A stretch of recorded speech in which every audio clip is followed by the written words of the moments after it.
दीपक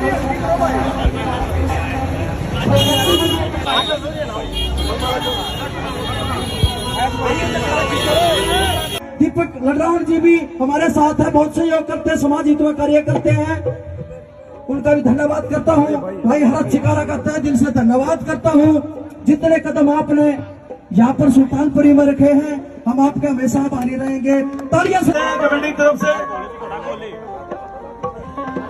भाई हरत शिकारा जी का स्वागत कर रहे हैं गदा देकर।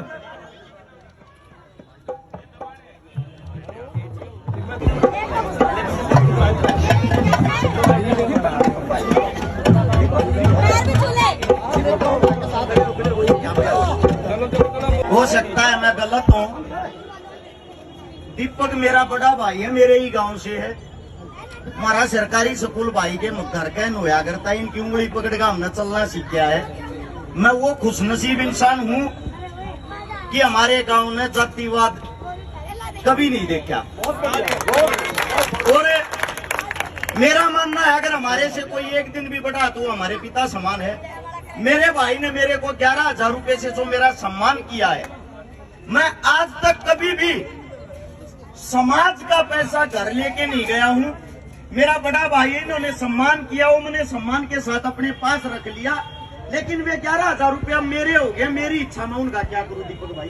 उनमें 5100 रुपए मिला के 16,100 रुपए मेरे भाई को सौंपता हूँ। जिस भी गरीब कन्या की शादी आपकी नजर में उसको कन्यादान डाल देना। तालियां बजा दे, तालियां, बहुत बढ़िया। पहले तो इनको संभालो भाई साहब। अब बात आती बाबा साहब की। हाथ जोड़ के विनती है 2 मिनट के लिए हम बाबा साहब को याद करेंगे, इसलिए उनकी जयंती के उपलक्ष्य में एक प्रोग्राम हो रहा है। साल में एक बार जयंती आती है, आप लोग उनको याद करके अपने घर चले जाते हो, फिर भूल जाते हो बाबा साहब ने क्या किया। इसलिए आप सबसे एक विनती है, सिर्फ 2 मिनट के लिए उस बाबा साहब को याद करेंगे और उनके बारे में सुनना। आज आप लोग यहाँ बैठे हो ना, वो इन्हीं की देन है। 14 अप्रैल 1891 में एक महान हस्ती बाबा भीमराव जी जब हमारे बीच में आए, जन्म लिया, उससे पहले का अगर मैं आप लोगों को माहौल बता दूं, आपकी आंखों से आंसू नहीं खून आएंगे। इतना भयंकर जातिवाद था, इतनी नफरत थी एक दूसरे लोगों से। अगर आज भी आप किसी भी गांव का इतिहास देखोगे, गांव के बाहर, गांव के चारों ओर दलित समाज के मकान मिलेंगे। सबसे पहले तो मेरी बातों में गलती ढूंढने की कोशिश मत करना, क्योंकि मैं जो बोलता हूं बेबाक होके बोलता हूं। आपका बच्चा हूं, आपका बेटा हूं, आपसे ज्यादा मानता हूं बाबा साहब को। इसलिए मैंने 307 उन गरीब बेटियों की शादी करवाई जिनके मां नहीं, बाप नहीं। उनमें से 280 बेटियां दलित समाज से थी। मैं 60 बहनों का भात भर चुका हूं, कोई वाल्मीकि समाज की, कोई जाटव समाज की, कोई कश्यप समाज की, क्योंकि जिनके घर पर पटड़े चढ़ने के लिए भाई नहीं था, मैंने ये कहा मेरी बहन किसी भी वक्त याद कर लेना, मैं खड़ा पाऊंगा। उसका कारण ये बाबा साहब है। जब मैंने इनको पढ़ा, आज भी लोग इनको जातिवाद की नजर से देखते हैं, बड़ा दुर्भाग्य है। मैं आप लोगों को वो हालात, वो मंजर याद दिलाता हूं। 1891 से पहले मैं बात कर रहा था, गांव के बाहर चारों ओर हमारे दलित समाज के मकान मिलेंगे, क्योंकि जिस वक्त मुगल हमारे ऊपर हमला करते थे, साहूकार लोग बीच में छुप जाते थे और चारों तरफ से ये सोचते थे दलितों को लूटने दो, पिटने दो। जब इनको लूटा जाएगा, तुम्हारे तक आंच आएगी, हाहाकार मचेगी, तब आप लोग जग जाओगे, अपने धन को छुपा लेना। आप लोगों को याद नहीं होगा, शायद किसी ने पढ़ा होगा तो याद होगा। आप लोगों को बता दूं, हमारी जो बहन बेटियां, हमारे बच्चे, उनके साथ पता क्या दीन दशा की जाती थी। गांव के अंदर दलित समाज की एंट्री बैन थी। अगर गांव के अंदर कोई दलित उसके गले में जेवड़ी डालकर पीपी लटका देते थे प्लास्टिक की, इसकी लार जमीन पर गिर के जमीन दूषित ना हो, और उसके पीछे झाड़ू बांध देते थे, इनके कदमों से जमीन दूषित ना हो। वो झाड़ू पीछे पीछे उन पैरों को, उन चरणों को साफ करता हुआ चलता था। मेरा दलित समाज किसी के घर जाके पानी पीना तो दूर, किसी की दर पे नहीं बैठ सकता था।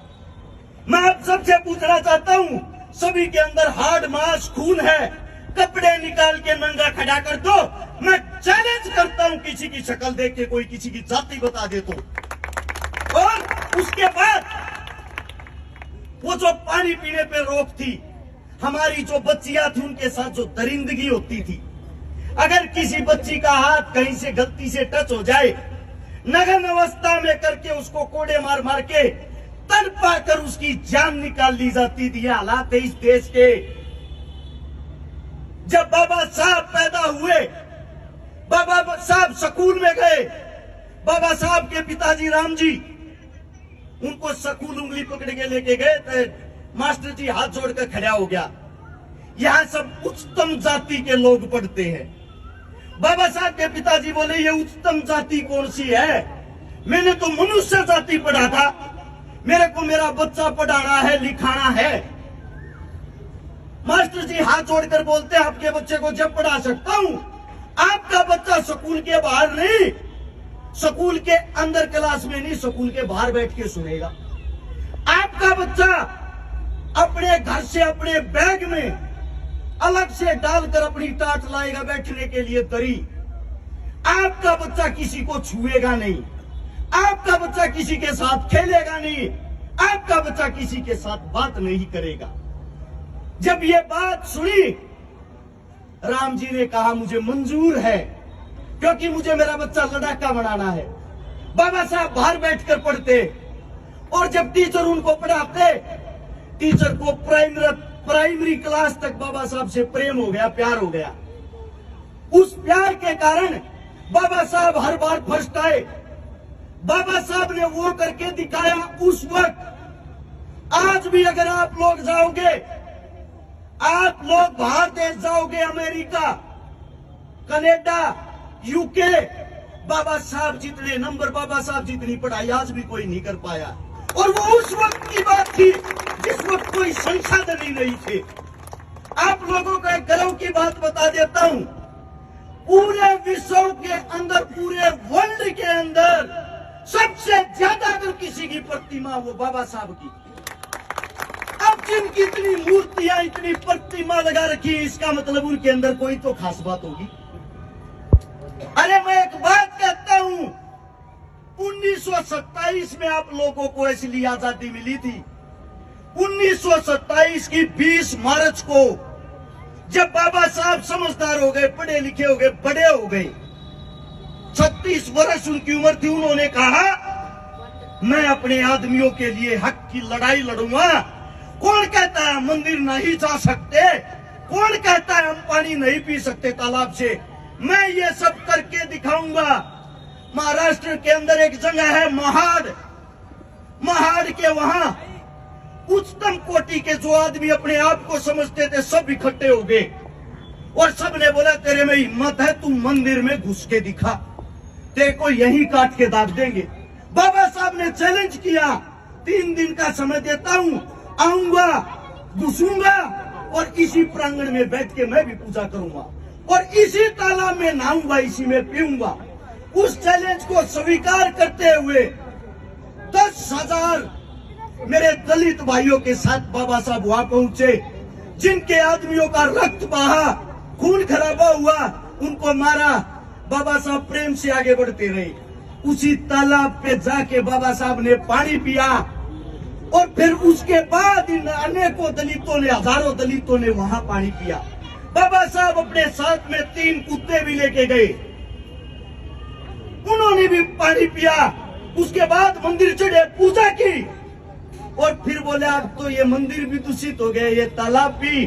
मैं उन उच्चतम कोटियों के आदमियों से पूछना चाहता हूं, अब आप लोग पानी कौन से ग्रह से लेके आओगे? उन्होंने बताया इस पृथ्वी के ऊपर जिसने जन्म लिया है, जीव जंतु पशु इंसान सबका बराबर का हक है, बराबर का दर्जा है। वो दिन है जिस दिन से हमें आजादी मिली। वो असली दिन था जिसके लिए बाबा साहब लड़ रहे थे। उनका पूरा का पूरा जीवन इस लड़ाई में समर्पित हो गया। लेकिन दुख एक बात का है, 1956 में 6 दिसंबर को बीमारी के कारण बाबा साहब अपनी लड़ाई अधूरी छोड़ के चले गए। आज की जो सच्चाई है, कोई भी सरकार हो, बीजेपी, कांग्रेस, जेजेपी, आम आदमी, कोई भी हो, सब आप लोगों के ऊपर सट्टा खेलती है। और आप लोगों की गिनती किस चीज में करती है? आप लोगों की गिनती किस चीज में करती है पता है? इनको शराब पिला के खरीद लेंगे, इनको पैसों से खरीद लेंगे। अरे हिंदुस्तान के अंदर जिसकी सबसे ज्यादा जनसंख्या हो, हिंदुस्तान के अंदर जिसका सबसे ज्यादा मजबूत भाईचारा हो, आप लोगों ने साक्षात्कार भगवान के दर्शन कर रखे हैं। कम से कम इसकी लाज रखते हुए क्या दोबारा से हमारे बीच से कोई बाबा साहब नहीं निकल सकता? क्या दोबारा से वही प्रेम, वही भाईचारा बनाने वाला नहीं निकल सकता? मुझे दुख है, मैं किसी की तरफ पे जब मदद के लिए जाता हूं, जब मैं किसी की मदद करता हूं, मेरी टांग खिंचाई करने वाले इसी समाज से 1000 आ जाते हैं, साथ देने वाला नहीं आता। और बाद में बोलते हैं ये तो हमारी जाति की बेटी थी, हमें करना चाहिए था। और मैं उनको चैलेंज के साथ कहता हूं, आगे फिर आपकी जाति की बेटी होगी, मैं आप लोगों को फोन करके बताऊंगा, आगे कर देना। मेरी तो सभी जाति है, सभी बेटी है, सभी बहन है, सभी माताएं हैं।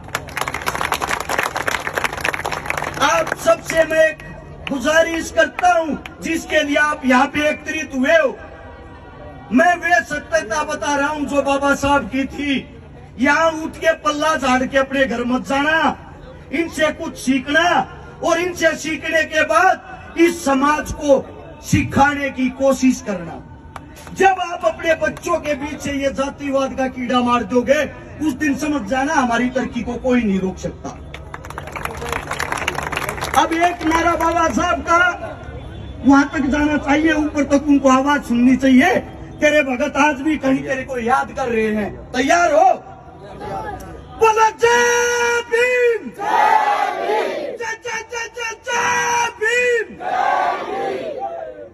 सभी साथियों का धन्यवाद। कोई गलती